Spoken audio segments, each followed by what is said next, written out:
Moi ben, bueno, boas tardes.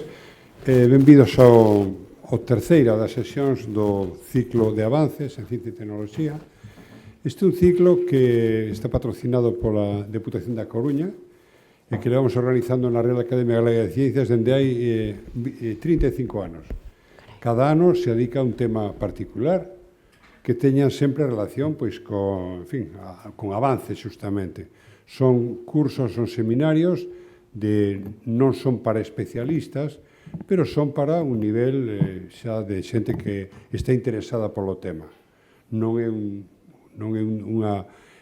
debates de investigadores sobre ese tema especificamente, pero sí para persoas que estén interesadas por esta temática. Este ano é un tema de visión 360 grados dos mares, e o de hoxe, despois de ver como está o mar, despois de ver as técnicas que se empregan para determinar o estado da mar, métodos físico-químicos e tamén biolóxicos, e tamén, basicamente, vendo o efecto da temperatura, do cambio climático sobre o mar, hoxe é un tema, que ten moita relación co mar, pero que non é exactamente do mar, que é, justamente, todo relacionado coas enerxías renovables. A eólica marina. Sei que é un tema polémico, pero non por ser polémico non se ten por que tratar. Ao revés, é moito mellor escoitar razóns a favor e en contra e para ter cada un de nós un criterio, que é o importante, que non nos deixemos levar por habladurías ou por cousas que se fan. Vamos a escoitar a expertos que nos falen das cousas positivas e cousas negativas relacionadas con a eólica marina. Bueno, temos que dar as grazas á Diputación da Coruña, tamén á rede de Enxeñería Oceans, do CSIC, unha rede que é moi activa a nivel de toda España, e neste caso tamén a Facultade de Bioloxía de Santiago, que nos deixa este espazo, e que, temos aquí o vicedecano, en nome do decano, que lamentablemente non pode asistir, que está nun congreso en Jerez. Así que, moitas grazas por deixarnos este espacio magnífico, e máis fresquiño, que se agradece hoxe. Pois nada, gracias de novo.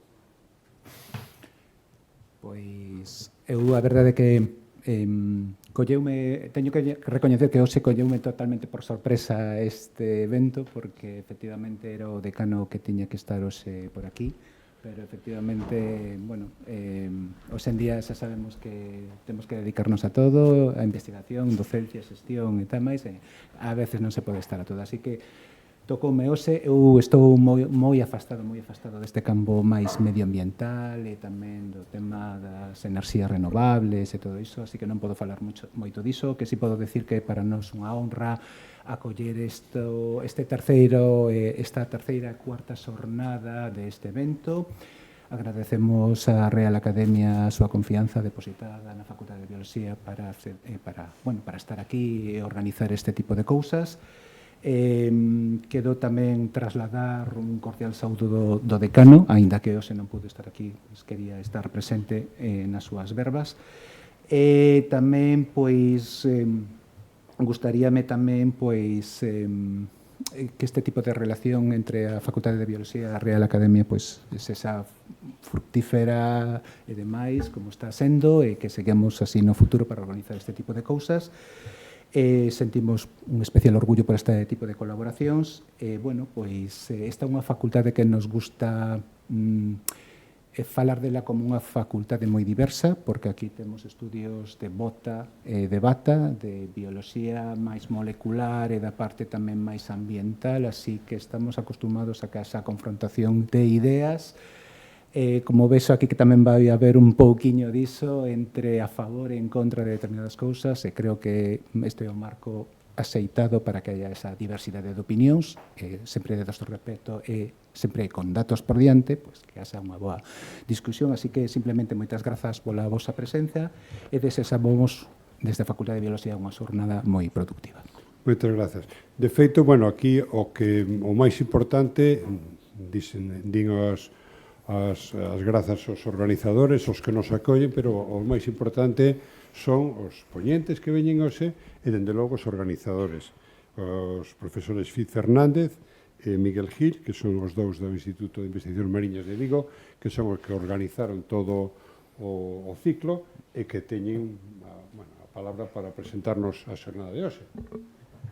Ben, moitas gracias a todos os presentes, ao presidente da Real Academia e moitas gracias á Facultade de Bioloxía por permitirnos facer aquí estas charlas e que simplemente comentar que é un tema que a min personalmente tamén me causa bastante debate. Penso que é algo, un futuro, a eólica mariña que están plantexando todos os países a nivel internacional e que, polo tanto, como todas as novas tecnoloxías, teñen sus pros e sus contras, e a idea precisamente de ter este curso hoxe aquí precisamente un pouco ver os distintos enfoques, os distintos puntos de vista, porque o futuro temos que afrontar un incremento de CO2 na atmosfera moi importante e buscar alternativas para resolver cara ao futuro. E paso a palabra ao meu colega Miguel Gil Coto, que dará unha pequena introdución sobre o que temos hoxe por diante. Boas tardes de novo, estamos de novo no curso Avances. Esta vez vimos de ter onte un debate sobre cambio climático, no que vimos que os datos xa apuntan a que hai un cambio climático debido á actividade antropoxénica e que probablemente as actividades que teñamos que facer para paliar, remediar ou mitigar as consecuencias do cambio climático poden ter poden ser difíciles de adoptar pola sociedade. Dentro deste contexto, creo que esta charla en la que eu espero que sea non tanto en contra ou a favor, sino que os poñentes tamén teñan a súa neutralidade e nos informen, máis que por encima a favor ou en contra, pois creo que é un tema interesante e creo que é un tema interesante para que sepamos como arranxarnos no mar e como ter unha boa ordenación do noso espacio marítimo. En sen máis, creo que vou a pasar xa a presentar a Laura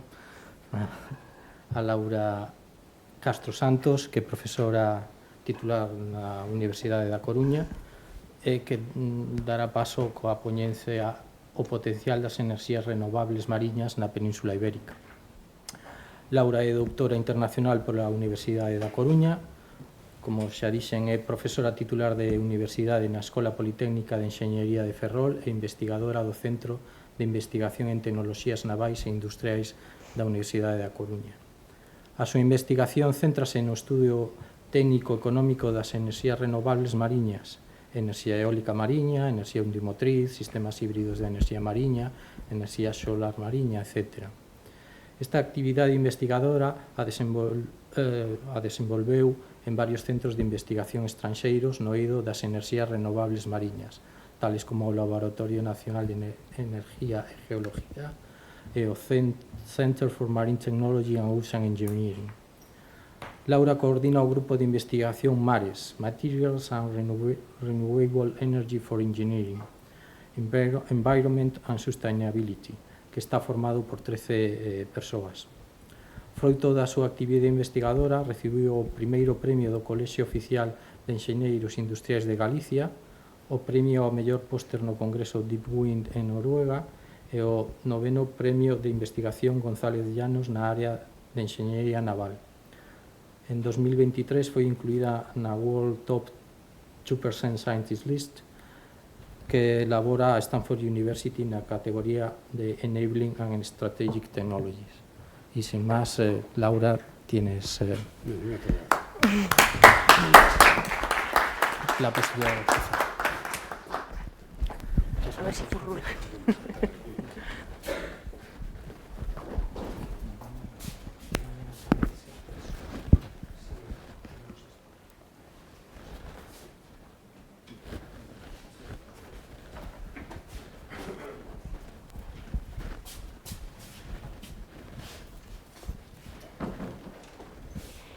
Bueno, boas tardes, como dixeron, chámome Laura, veño da Universidade da Coruña, vou vos falar un pouco en xeral de que son as enerxías renovables mariñas, e que potencial pois tería a Península Ibérica.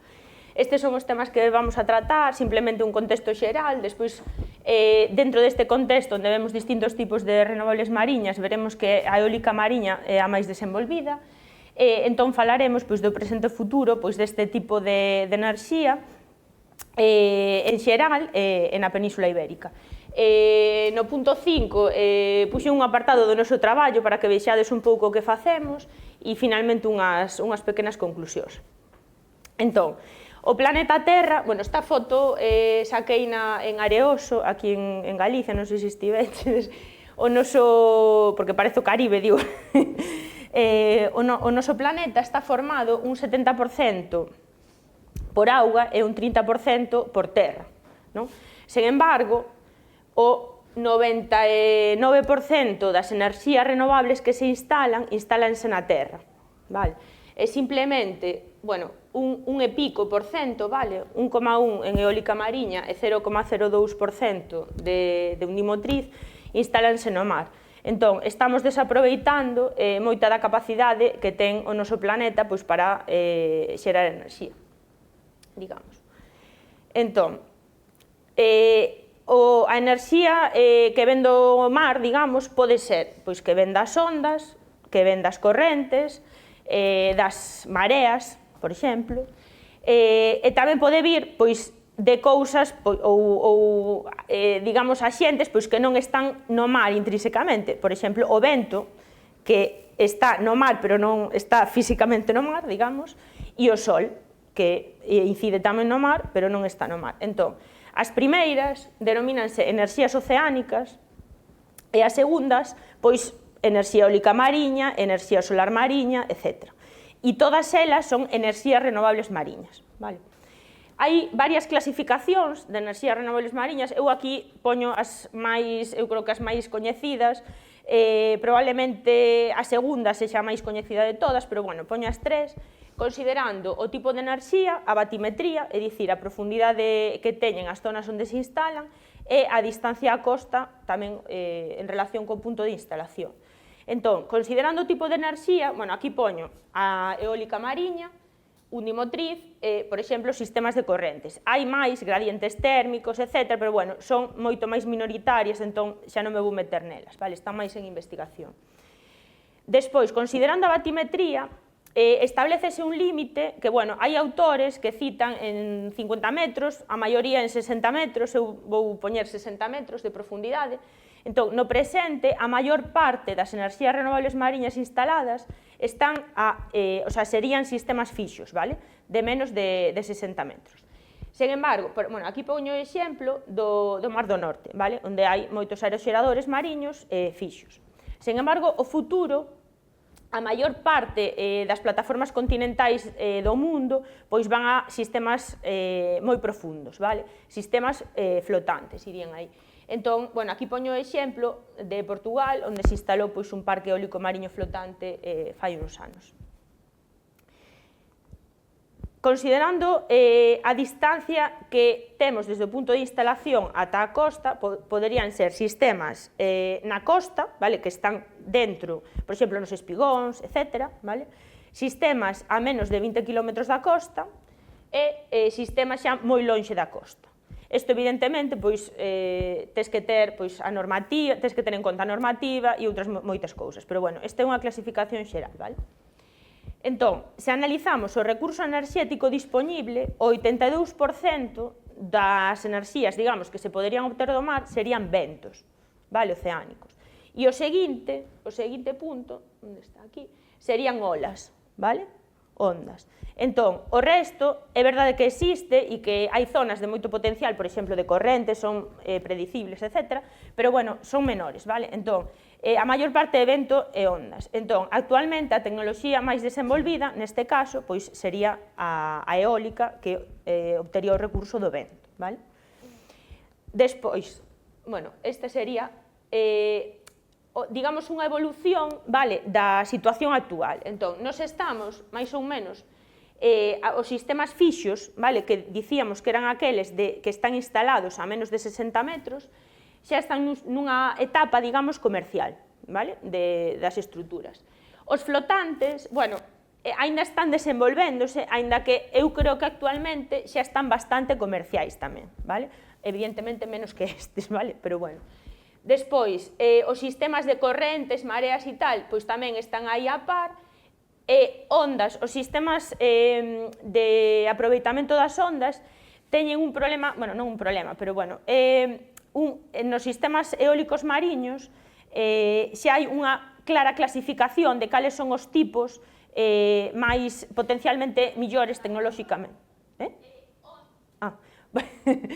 Potencialmente millores tecnolóxicamente, digamos, pero nos sistemas undimotrices, cada un que ten unha idea de deseño, pois fabrica o seu ou proba o seu, e realmente hai clasificacións e tal, pero aínda hai demasiados tipos, eu creo. Creo que aínda se teñen que homoxeneizar máis. E actualmente estás investigando tamén a enerxía solar mariña, vale?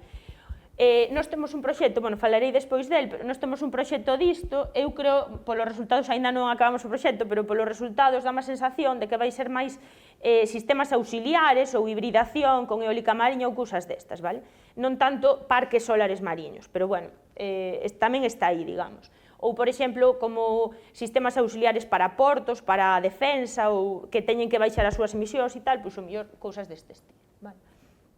Entón, gustaríame saber que collades o móvil e me digades en que ano se instalou o primeiro parque eólico mariño do mundo. Non podedes copiar de Google, evidentemente, vale? A ver se me sai, porque outro día fixen un online deste estilo e saiume fatal, pero bueno. Copiáchedelo todos.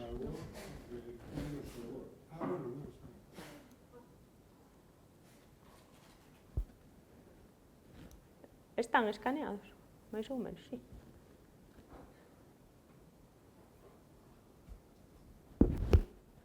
Non pensaríades que iades vir só a dormir. Vale. A ver se funciona. Non se ve.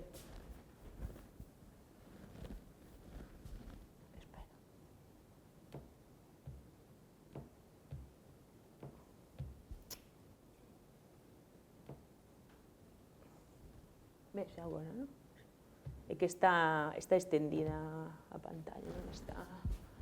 Vale. A ver.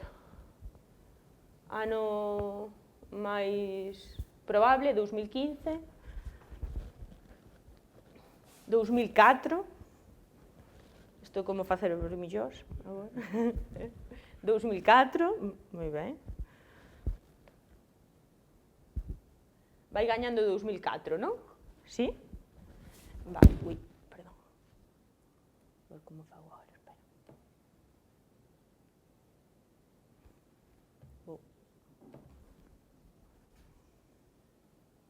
E agora como poño esta en imaxe?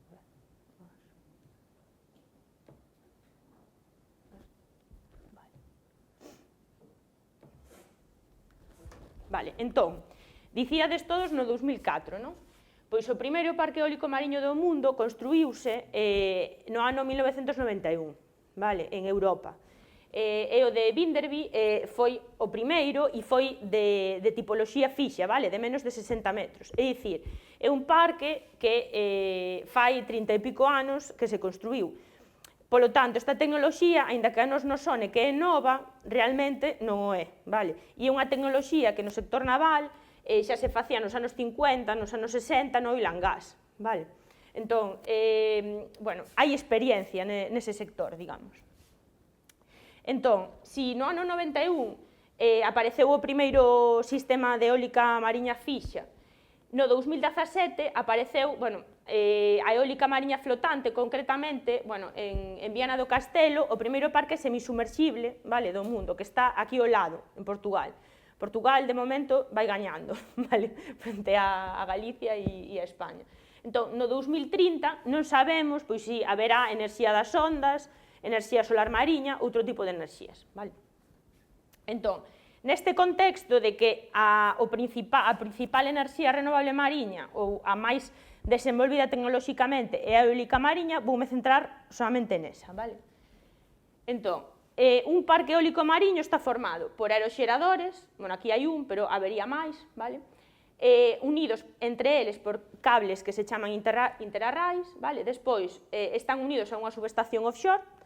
Esta podería existir ou non, dependendo tamén da distancia á costa, bueno, de outros parámetros, vale? Esta estaría unida con cables de exportación á subestación onshore e despois, pois, o mesmo transporte e distribución como no resto dos sistemas eléctricos, vale?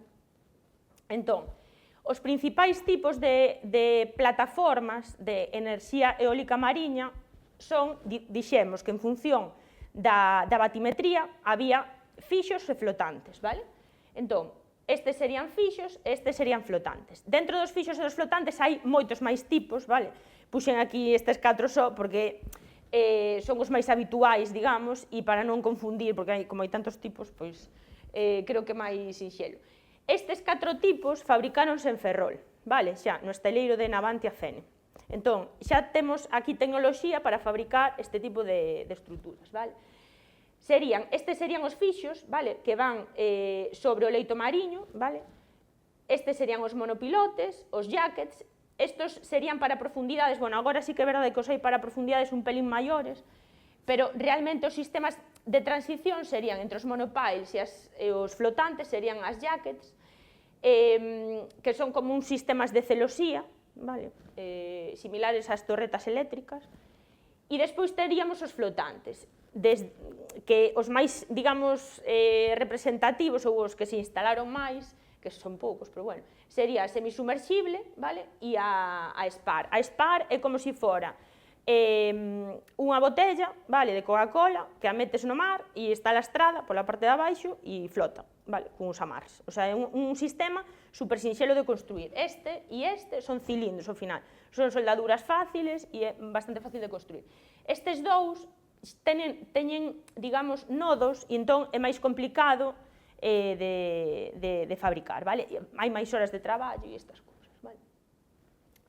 Entón, este é un exemplo de monopilote fabricado, pois, por exemplo, en Fene, vale?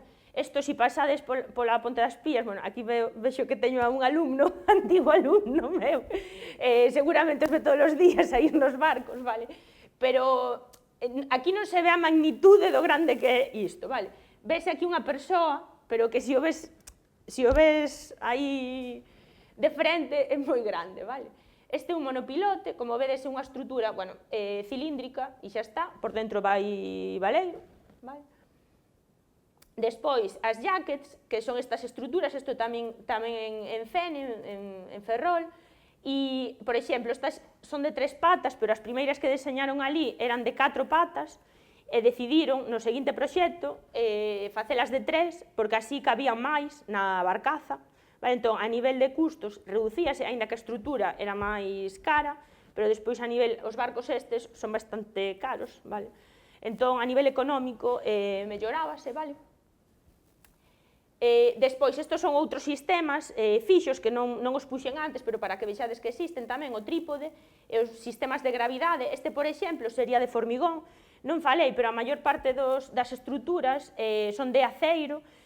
O sector naval, os estaleiros, que normalmente onde se fabrican este tipo de estruturas, é o sector do metal, un sector que sempre utilizou aceiro, soldaduras e tal. Actualmente, algunhas estruturas, o sea, xa existen estruturas flotantes de formigón, vale? Nos tivemos algún proxecto, porque cando, por exemplo, agora Ferrol pois está facendo estruturas para exportar, pero cando se teña que facelas tamén para fabricar aquí, o que vai pasar é que non teñan sitio para xestionar, digamos, eses cuellos de botella, vale? A pesar de ter portos e tal, e probablemente teñanse que fabricar tamén nos portos as estruturas. Entón, as de formigón, en principio, van ser máis baratas, en principio, eso hai que analizarlo ben, pero bueno, e podense fabricar nos portos tamén, vale? Non son nos estaleiros. E, por exemplo, este é unha semisumerxible, que dicíamos que era flotante, non? E que ten, varias columnas unidas por pontóns, E esta é unha SPAR, estas son dúas SPAR que saíron tamén de Ferrol para Escocia. Foi bastante, si ves os movimentos das grúas e tal, impresionante todo isto. E este é o que vos dicía antes, isto é unha SPAR flotante de formigón, vale? Son unhas rodas que son de formigón e neste caso teñen uns amarres tensionados. Vale? Este ainda está en investigación, este sistema, vale? Pero hai xa moitos sistemas de formigón. Vale? Esta é outro tipo, que son as tipo barcaza, que tamén ainda están en proba, e esta é unha empresa, bueno, que está no País Vasco, nos tivemos algún proxecto con eles, e o proxecto que tivemos non sei moi ben, porque puxeron unha plataforma, o sea, de feito esta, a SAD, na praia do Sardinero, en Santander, e volcou porque veu unha ola super grande e non estaba calculada, era un prototipo moi pequeno, vale, e non estaba calculada para ese tipo de ondas, pero bueno, foi bastante interesante o proxecto. E despois as TLP, vale, que son Tension Leg Platform, que son cabos tensionados ao fondo. Estas probablemente teñan, xa hai algún modelo e tal, pero van ter o problema do mantemento, probablemente, no futuro. Entón, se comparamos todas estas, todos estes sistemas, en concreto os flotantes que temos aquí, o millor, de momento, vale, a estas alturas da investigación e tal, serían as semisumersibles, vale, como o WindFloat de Principal Palmer, vale, no que hai bastante coñecemento, o transporte e instalación é sinxelo, porque ao final úsanse remolcadores, vale?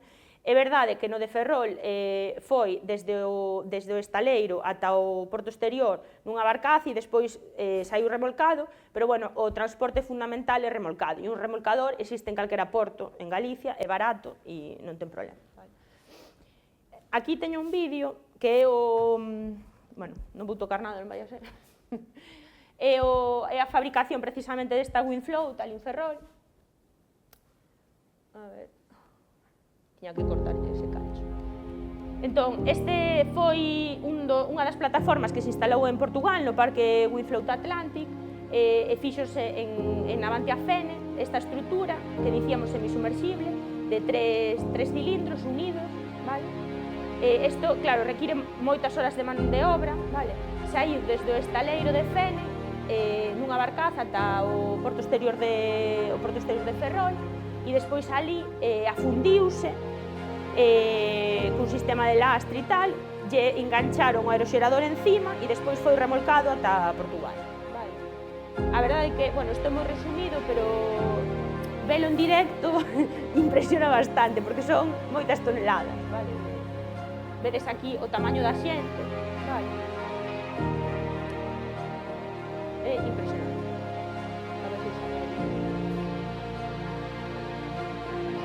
Ves, eu tive a oportunidade de estar aí cando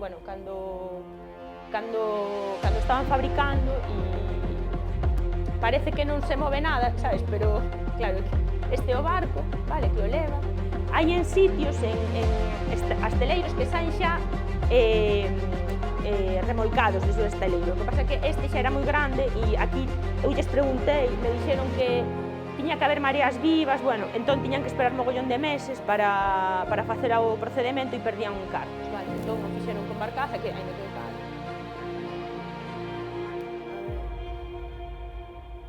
A ver se se ve. Bueno, aí, a ver se se ve, porque hai unha foto moi chula dos castelos.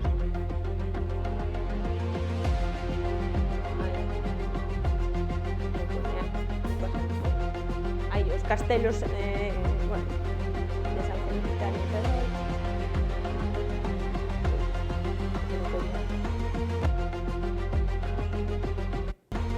Bueno, chega ao porto, vale, ao porto exterior, afúndeno, vale, e despois lle montan o aeroxerador encima, que xa estaba no porto. Foi unha operación bastante complicada, vale, con grúas especiais e tal, e despois xa vai co aeroxerador, esa é a torre, vai nunha das patas, digamos, e xa vai remolcando para Portugal, vale? Entón, dentro do presente e futuro da enerxía eólica mariña, aquí teño uns datos, vale? Bueno, todo de fontes, hai diversos tipos de fontes, todas oficiais, vale? No último ano do que hai datos, digamos, gratuitos, vale? Que é o 2024, temos unha capacidade de casi de 80 xigas a nivel global, vale? No, que a maioría, vale, están en China, vale? Entón, digamos que Europa, que tiña fai, o mellor, non sei, 12 anos, 10 anos, era unha potencia mundial en eólica terrestre, vale? Agora, a irrupción china xa é moito máis grande, vale? E estános comendo moito terreo, porque ao final son máis, bueno, etc. Están máis apoiados, estas cousas. Entón, que país lidera a instalación de enerxía eólica mariña en Europa?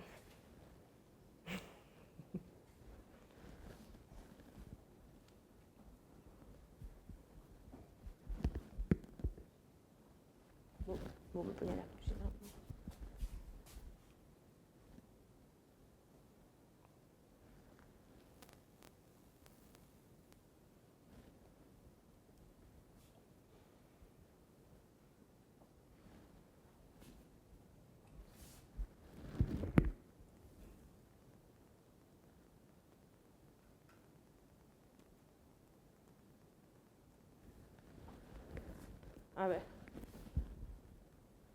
A ver, vai gañando o Reino Unido, o mellor Portugal, agora vai gañando Portugal,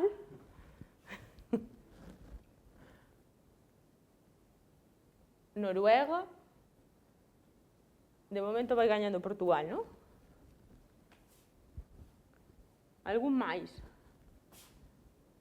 Vai gañando Portugal, Reino Unido de segundo, non? Pode ser? Sí? Portugal, Noruega, España. Tedes moita fe.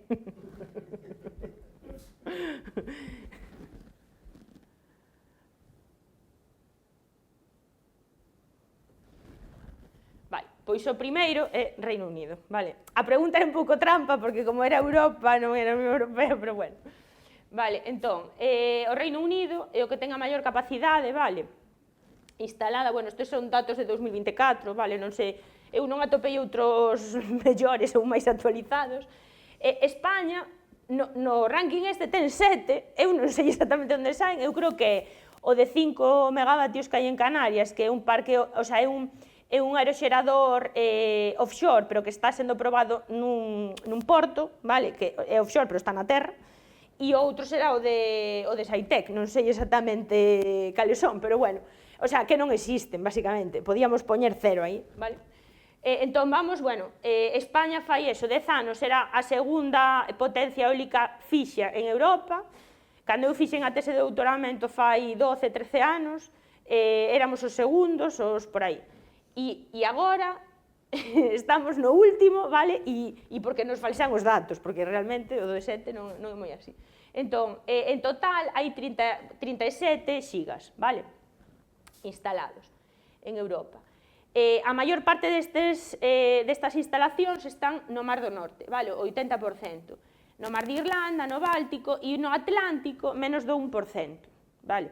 En parte debido a que os sistemas flotantes, o sea, ten unha plataforma continental máis profunda, hai máis vento, que é verdade que dá máis rendibilidade económica, pero tamén as plataformas móvense máis, teñen máis problemas, vale?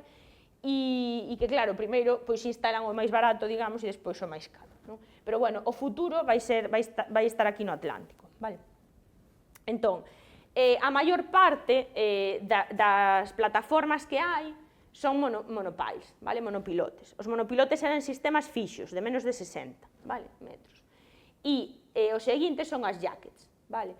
Estes, bueno, son de gravidade, que tamén son fixos, e aí, por aí, hai spars, semisumersible, barge, estas serían flotantes, vale? Entón, é unha mínima parte E aquí contan tamén cousas en probas, non só parques. Entón, bueno, é unha mínima parte. Entón, realmente, a maior parte dos traballos que hai e tal están enfocados en fixas, en sistemas fixos, vale? Vemos que Galicia, bueno, toda España, vale, pero Galicia ten un potencial eólico moi bo, vale?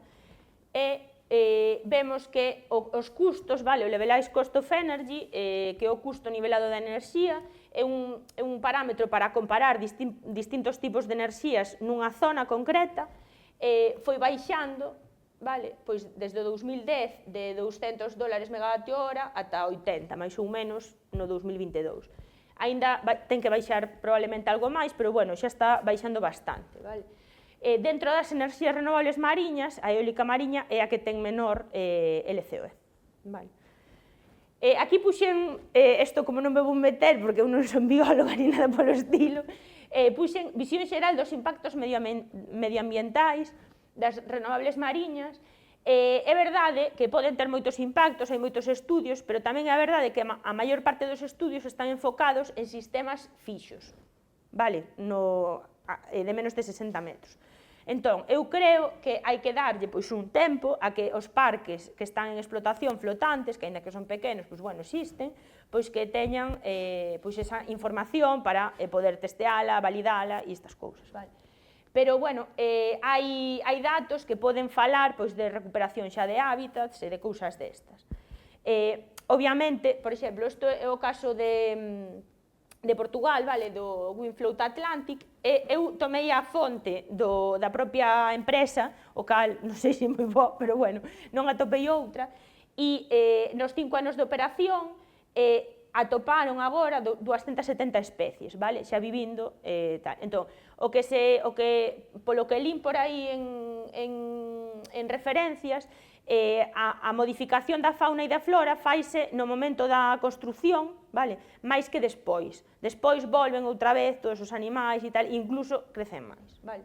E agora están mirando de poñer como unha especie de xaulas, vale, para cultivar, como se chaman, bueno, vieiras, tamburiñas, cousas deste tipo, vale. Pero bueno, isto é a fonte do parque, vale. Despois, a eólica mariña na Península Ibérica, bueno, dicíamos, bueno, non dicíamos porque saquei esa transparencia, estou pensando, na Unión Europea en 2030 tiña un obxectivo de 60 gigavatios. Na actualidade, vale, hai 37, entón vamos pola metade, máis ou menos, e quedan poucos anos. Eu non sei se chegaremos a instalar esa capacidade. En España, para 2030, hai un obxectivo de 50 xigas, o que pasa que aquí fomos moi listos e puxemos de terrestre, o sea, de onshore e offshore, por si acaso, sabes? Entón, así, se non cumples offshore, pois polo onshore xa está, vale? Entón, mestura. E a realidade é que, bueno, supostamente temos 7 megavatios, pero eu creo que non son verdade, vale? Entón, non temos nada no día de hoxe. Entón, eu non sei se chegaremos a ese obxectivo de mariña e terrestre, vale? Bueno, despois, no caso de España hai varias normativas, houbo aí un tempo que non había ninguna normativa e tal, entón foron saindo normativas, vale?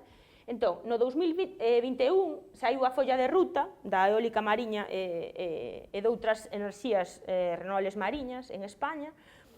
No 2023 saíron o Real Decreto dos POEM, vale, dos Plans de Ordenación do Espacio Marítimo, e o ano pasado, en setembro, saiu pois a regulación da produción de enerxía eléctrica a partir de eólica mariña, vale? Entón, bueno, aquí simplemente falar un pouco do Real Decreto. O Real Decreto establece usos de interese xeral que dan lugar a zonas de uso prioritario, vale? En concreto, protección da biodiversidade, extracción de áridos, protección do patrimonio cultural, defensa nacional, etc., vale? E despois fala tamén de usos dos sectores marítimos que dá lugar a zonas de alto potencial. Entón, esas zonas de alto potencial son todas estas, e dentro destas está o desenvolvemento da enerxía eólica mariña, que son as zonas que se chaman ZAPER, vale? Entón, pois, quen fora, vale, os legisladores, pois estableceron uns parámetros que, para determinar estas zonas ZAPER, que dicían que a velocidade do vento debería de ser superior a 7,5 metros por segundo, pois a 100 metros, vale? Pois estableceron ese criterio e unha limitación de 1000 metros de profundidade. Bueno, o mellor deberían de dicir 500 metros, non sei, de profundidade, vale? O mellor 1000 tamén é moito a nivel técnico, pero bueno. E outros criterios tiveron en conta. Bueno, a normativa fixos así, vale? Entón, deron as zonas TAPER que, se queredes, podedes consultalas neste visor do Ministerio. Entón, estas son todas as zonas azuis, vale? As zonas TAPER de España, vale? E, en concreto, se vos fixades, no caso de Galicia, vale? Que estarían así, son distintas zonas que se denominan NOR 1, 2, 3, 4, 5. A 6 e a 7 están máis ben en Asturias, aínda que hai algún parque que queren montar que fala de Galicia, outros de Asturias, bueno, realmente, desde o meu punto de vista, están máis en Asturias, pero bueno. Como vedes, coa batimetría, son zonas bastante profundas, vale, de 500 metros ata 1000 metros de profundidade. Entón, os sistemas que se van a instalar en Galicia, no caso de que se instalen, serán flotantes, vale, a maioría, con estas zonas que temos. Entón, bueno, isto nada. Entón, se analizamos as propostas de parques que hai hoxe no Ministerio que se poden consultar, temos, no total de España, en data maio de 2025, vale, que foi cando fixen, temos 74 propostas, das cales 24 están en Galicia. Vale, e desas 24, hai 5 en zona NOR 1, 4 en zona NOR 2, na 3 e 4, 4 e na 5, 5. O resto, eu non atopei en que zonas se ubican exactamente. Poñen as zonas e tal, pero algunhas non se corresponden, eu creo que son anteriores, vale, a eso. E a potencia media serían 600 megavatios. Hai parques de 500, hai parques un pouco máis grandes. A nivel mundial xa se están considerando parques de 1000 e máis grandes, vale, pero bueno, aquí as que estarían para probar serían esas. Entón, agora poñovos un pouco do traballo que facemos no Grupo Mares. O Grupo Mares creouse en outubro do ano pasado. Éramos varios investigadores que traballábamos xa traballábamos conxuntamente, o que pasa que traballábamos, un estaba nun grupo, eu era investigadora individual, os outros non sei que, entón xuntámonos, vale, para facer un grupo. Pertencemos ao CITENI, que é o Centro de Investigación en Tecnoloxías Navais e Industriais de Ferrol, e temos varias patas de investigación. Neste caso concreto vamos falar das renovables mariñas, pero tamén temos enxeñería na educación, fomentamos a cultura STEM, vamos a escolas. O ano pasado fomos a un centro de infantil e primaria para falar de eólica mariña, os nenos saben bastante, incluso coñecen termos de flotabilidade, cousas destas que eu alucino, e é bastante gratificante para nós. Participamos en moitos proxectos nacionais e internacionais, por exemplo, o Arwin, no que analizábamos o Atlántico de Europa, é dicir, Irlanda, Reino Unido, Francia, España e Portugal, onde se podían poñer distintos tipos de plataformas, a maioría eran de formigón flotante, e era un proxecto que era en colaboración con distintas empresas, e foi moi bonito, pero tamén foi complicado, porque as empresas, cada unha tiña a súa plataforma, eran competidores entre elas, nos facíamos a parte técnico-económica, e era complicado despois publicar algo e estas cousas, pero bueno. Despois, o proxecto SIRRENEW e o SISAN son do Ministerio e fixemos un software para determinar cales son as mellores zonas onde instalar plataformas de eólica mariña e de undimotriz a nivel técnico-económico, é dicir, ti podes ter unha zona que económicamente sexa moi boa, pois porque hai moito vento, porque tal, pero porque o recurso é moi bo, pero que despois pois haxa un banco de pesca ou haxa, eu que sei, unha zona de navegación e non a poides poñer aí. Entón, tens que ter en conta todos esos parámetros. E agora, no SISAN, estamos facendo iso, pero para solar flotante, vale? Estamos determinando cales serían as áreas de solar flotante, tendo en conta as zonas ZAPER, que, realmente están enfocadas a eólica, pero como non temos outra cousa, e tendo en conta tamén o POEM por separado, vale, as outras zonas. Este aínda non acabou, aínda estamos agora, cos resultados. E agora temos outro, que é o WINDY, que é un proxecto europeo, no que imos ter que facer estadías en distintas universidades do mundo, Tailandia, Colombia, Noruega, de todo, e para analizar o potencial de xerar hidróxeno verde con enerxía eólica mariña. Vale.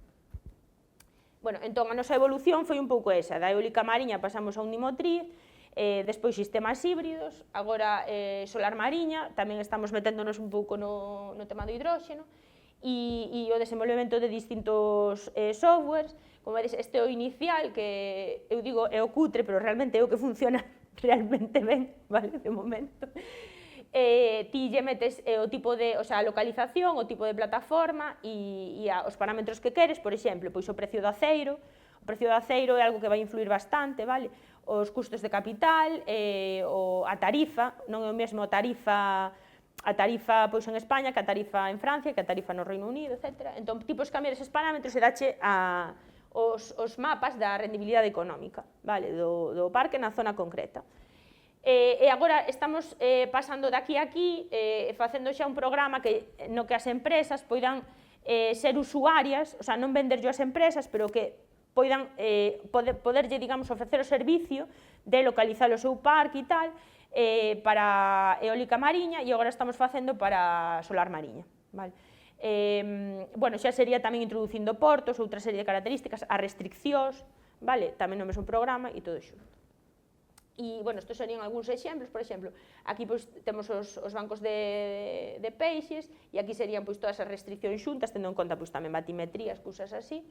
Este, por exemplo, é unha plataforma solar mariña, unha Merganser, e aquí hai un mapa de rendibilidade económica, vale? Internal Rate of Return, que é a TIR en castelán.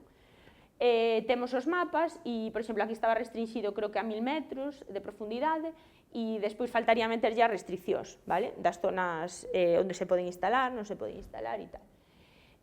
Tamén vimos, bueno, que o potencial eólico mariño no caso de Galicia é moi bo, e sen embargo na solar flotante pois é millor na zona sur, era algo que sospeitábamos, pero non sabíamos a ciencia certa.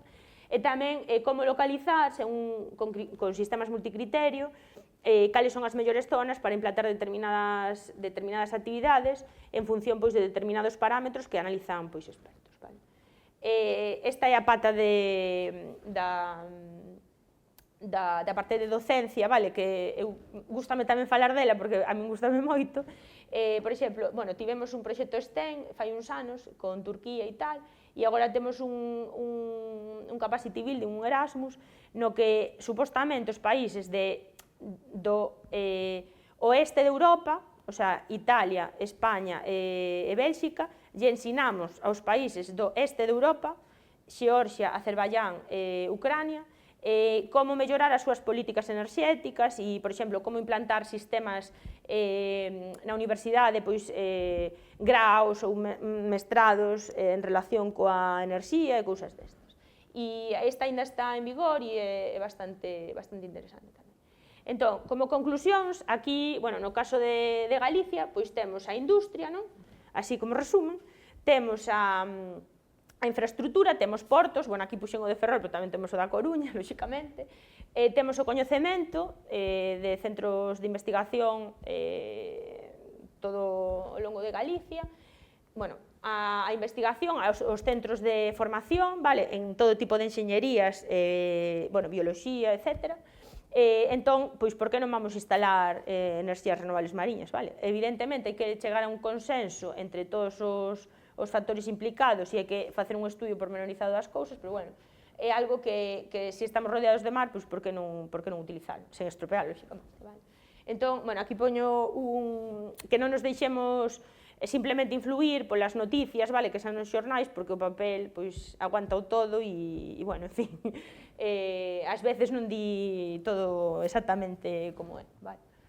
Non sei se tedes algunha dúbida, bueno, aquí tedes o meu email, por si queredes consultar algo, son bastante rápida e nada, non sei se tedes algunha dúbida.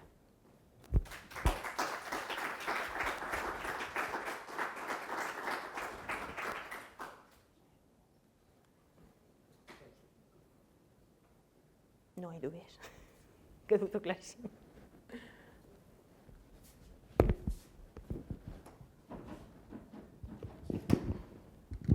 Boas tardes. Temos tempo para preguntas. Eu animo a que fagades algunha, aproveitando que Laura está aquí disposta.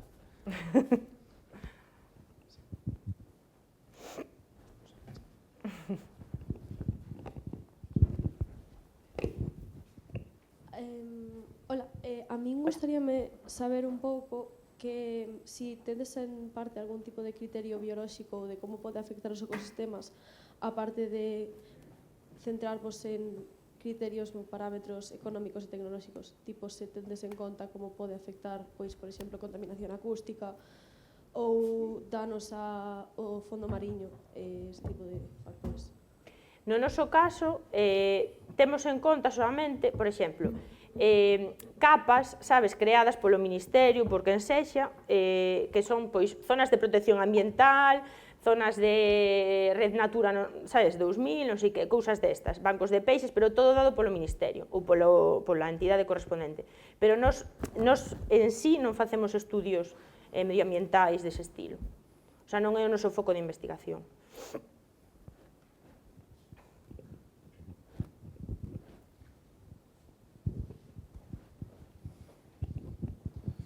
Gracias, Laura, por unha presentación moi interesante.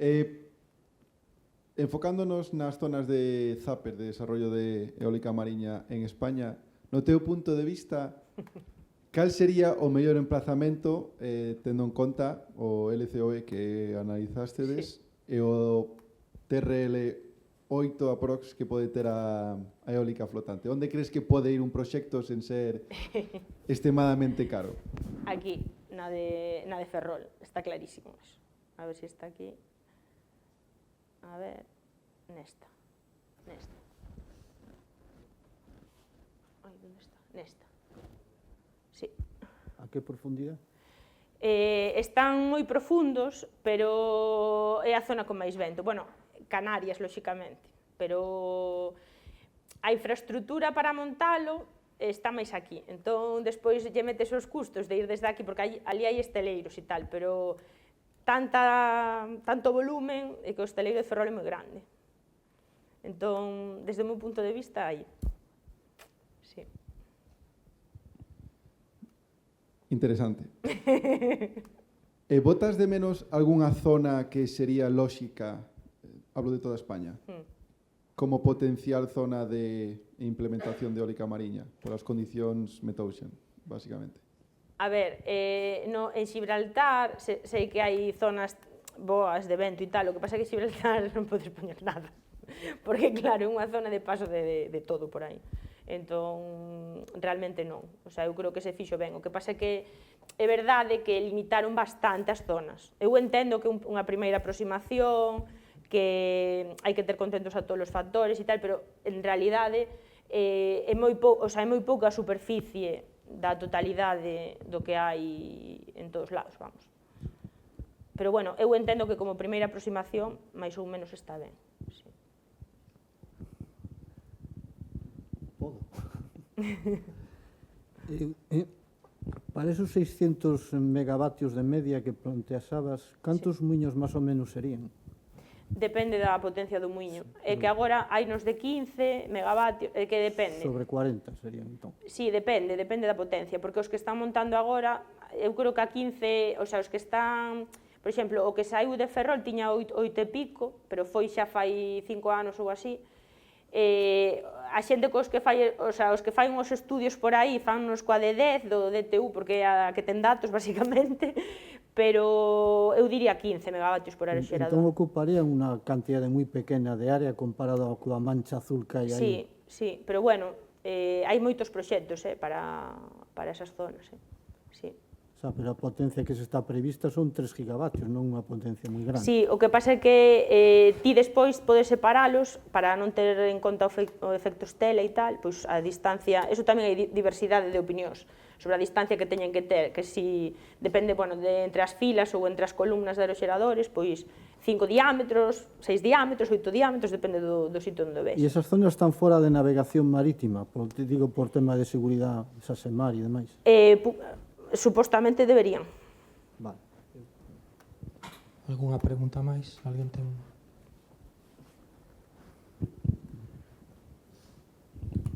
Grazas. Ao mellor, non sei se... Cal é a parte técnica máis difícil de instalación dos... Porque eu podo entender que enganchalo no chan é difícil, pero tamén subilo arriba, montalo, o tema do tendido eléctrico hasta a costa. Técnicamente, cal é o que está máis difícil de... Eu creo que depende da plataforma, pero as plataformas que se montan offshore, todo offshore, por exemplo, unha Spar que vai, como foi as de Ferrol, foron nunha barcaza e despois izáronas no mar e despois lles montaron o aeroxerador no mar. Para min iso é o máis difícil e o máis costoso, eu creo. Estamos falando de estruturas de cantos metros? Esa tiña 120, me parece. Mais despois o aeroxerador encima, que lle metes 90, 100... Sí. É como a Torre Eiffel. É que no mar que se move, porque non é no mar no Mediterráneo, sabes? É no mar que se move. Claro, entón, para min, as operacións offshore é o máis difícil. Porque despois, a ver, todo o que fas en terra é difícil, pero está en terra. Quer dicir, se non tes unha grúa, compras outra ou alquilas outra ou o que sexa. Pero si todo o que está offshore, porque aparte os barcos, ti, por exemplo, se ti o montas en Ferrol, os barcos non existen en Ferrol, tes que traelos de outro sitio. E todo eso, para min, é o máis complicado. Realmente os sistemas de cables, amarres e tal, home, sí, é difícil, pero eso xa existe.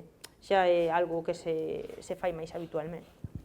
En la última reunión que tuvimos con una empresa, con Quer, ellos proyectaban turbinas de 18 megavatios o 22 megavatios. Sí. Que estaban... Sí, 20 y pico megavatios, hai algunha, pero eu creo que eso ten un problema logístico de... Bueno, si chega por barco, vale, pero o sea, por terra, claro, as estradas, o sea, ten que caber un camión por aí para levar as partes. Y otra curiosidad, si comparamos una de estas estructuras tan grandes con una plataforma petrolífera, estamos... Pois mira, hai unha foto bastante chula, que vou a buscar, espera. Mira, a ver, espera.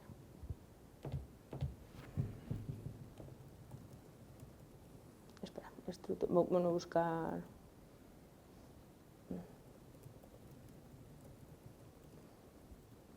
No, era, bueno, era nos 80, creo, pero... Esta estrutura era de oil and gas e saiu de Ferrol, non me acordo cando, pero nos anos 80. E se vos fixades, o sea, é a mesma foto que vos puxen no vídeo, prácticamente, vale? Están os castelos e a estrutura. Entón, aquí foi unha pena, no caso particular de Ferrol, porque moita xente que traballaba aquí, despois xubilouse e ese coñecemento perdeuse, sabes? Entón, é unha pena, porque agora, para todo este desenvolvemento, perdeuse ese coñecemento.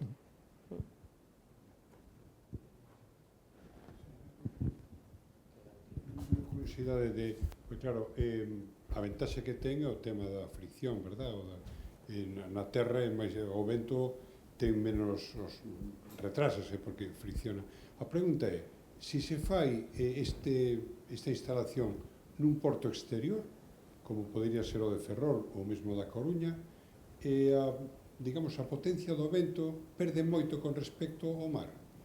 Non o sei, pero, home, algo sempre vai perder, pero non o sei exactamente o que perdería, non o sei. Home, no mar ten menos, claro, é todo libre, sabes? E aí, ao final, tes cousas coas que choca o vento e pode rebotar ou tal, pero non teño nin idea. Pasamos a seguinte charla.